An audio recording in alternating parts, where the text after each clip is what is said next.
Everyone. இந்த வீடியோவில் குழந்தைங்களுக்கு ஈஸியாக 15th டேபிள் எப்படி எழுதுறது அப்படின்னு சொல்லி தான் நான் சொல்லித்தர போகிறேன். சின்ன ட்ரிக் வந்து சொல்லித்தர போகிறேன். நீங்கள் அதை ஃபாலோ பண்ணிட்டீங்க அப்படின்னா டக்குன்னு அவங்க ஈஸியாகவே வந்துட்டு சீக்கிரமாகவே எழுதிடுவாங்க. அது எப்படி அப்படின்னு சொல்லித்தரேன். அதுக்கு முன்னாடி இந்த டேபிள் நீங்கள் எழுதணும் அப்படின்னா இதை மட்டும் நீங்கள் ஞாபகம் வச்சுக்கோங்க.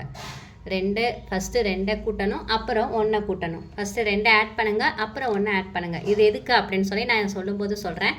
ஃபர்ஸ்ட் நீங்கள் என்ன பண்ணுங்கள் அப்படின்னா, இந்த மாதிரி 15th டேபிள் எழுதணும் அப்படின்னா, இது வந்து குட்டி பசங்களுக்கு தான். பெரியவங்க வந்துட்டு இதை எழுதுறதுக்கு நாங்கள் டேபிள்ஸே படிச்சுட்டு போயிடுவோம் அப்படின்னு சொல்லி நினைப்பீங்க. ரொம்ப ஃபஸ்ட் ஸ்டாண்டர்ட் அப்படி இருக்க பசங்களுக்கு இந்த மாதிரி நம்ம சொல்லி கொடுத்தோம் அப்படின்னா அவங்களுக்கு மேக்ஸ் மேலே ஒரு இன்ட்ரெஸ்ட் வரும். ஸோ அதுக்காக தான் ஸ்டார்டிங்லேயே நான் இதை சொல்லிக்கிறேன். நிறைய பேர் வந்துட்டு இது பண்ணுறதுக்கு நாங்கள் அப்படியே பண்ணிட்டு போயிடுவோம்ல அப்படின்னு சொல்லி கமெண்ட் பண்ணுறதுக்கு சான்சஸ் இருக்குது. அதனால தான் ஃபர்ஸ்ட் என்ன பண்ணுறீங்க அப்படின்னா 5 0 5 0 5 0 5 0 5 0 எழுதிக்கோங்க. ஓகேவா? எழுதியாச்சா? நெக்ஸ்ட் என்ன பண்ணோம் அப்படின்னா 1 போடுங்க.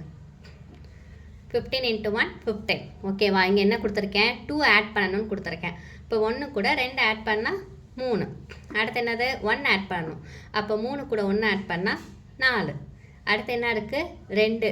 2 ஆட் பண்ணணுமா? அப்போ 4 கூட 2 ஆட் பண்ணோன்னா 6. அடுத்து 1 ஆட் பண்ணுமா? 7. அடுத்து 2 ஆட் பண்ணுமா? அப்போ 9. அடுத்து 1 ஆட் பண்ணணும் 10. அடுத்து 2 ஆட் பண்ணணும் 12. 1 ஆட் பண்ணணும் 13. 2 ஆட் பண்ணணும் 15.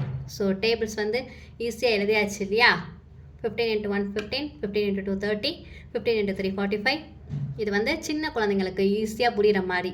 ஃபஸ்ட்டு என்ன பண்ணணும்? 2 ஆட் பண்ணணும். அதுக்கப்புறம் 1 2 1 2 1ன்னு அப்படியே நீங்கள் ஆட் பண்ணிகிட்டே போனீங்க அப்படின்னா ஈஸியாகவே வந்துட்டு நம்ம இந்த டேபிள் வந்து படிச்சிடலாம். ஸ்கூலில் நமக்கு வந்து 15 டேபிள் எழுதுங்கன்னு சொன்னாங்கன்னா மனப்பாடம் பண்ணாமல் தெரியாமல் இருக்கவங்களுக்கு இந்த ட்ரிக் வந்து யூஸ்ஃபுல்லாக இருக்கும். இந்த வீடியோ உங்களுக்கு பிடிச்சிருந்துச்சுன்னா லைக் பண்ணிக்கோங்க. இது மாதிரி நிறைய நம்ம வீடியோஸ் வந்து போட போகிறோம். நம்ம சேனலை சப்ஸ்கிரைப் பண்ணலன்னா சப்ஸ்கிரைப் பண்ணிக்கோங்க. தேங்க்யூ.